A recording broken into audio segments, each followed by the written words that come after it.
He only wanted to honor his brother's last wish, but fate had other plans.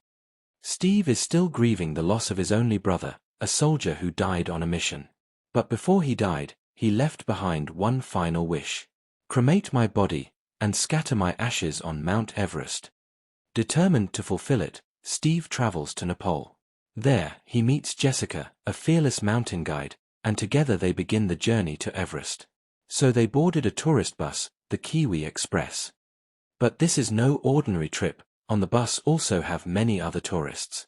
In a nearby village, a ruthless industrialist, Rude, is desperate to build a dam, but one family stands in his way. To the villagers, their river is their heritage and the only way they connect to their ancestors.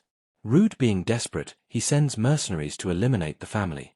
Starting with the grandfather, who they staged an accident for, sending his bus plunging off a cliff. Now, the grandson boards the same bus as Steve as he was running for his life after hearing what was going on. The mercenaries came for him. Boarded the bus as well. Sitting beside him, they strike without warning, knocking the boy unconscious, seizing control of the bus, and confiscating everyone's phones. Steve and Jessica knew one rule: Nepal mercenaries don't leave witnesses.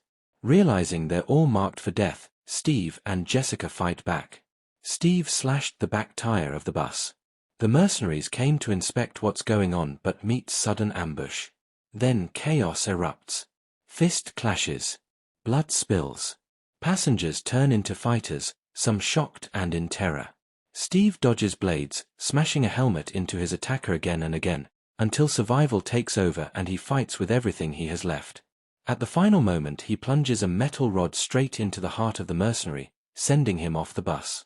Beside him, Jessica battles fiercely, using anything she can find, even a shoe, just to stay alive. At a final blow she knocks out the lady and tied her hands to her back. Meanwhile, the bus swerves wildly on the road heading to the edge of a cliff. One wrong move, and they're all dead.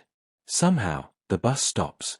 The survivors escape, except Steve, who risks everything to retrieve his brother's ashes from the wreck. He makes it out, just in time. Then the police arrive. Relief, or so they thought. They hand over the boy and the captured mercenary. But they didn't know they just made one fatal mistake. The police are part of the plot.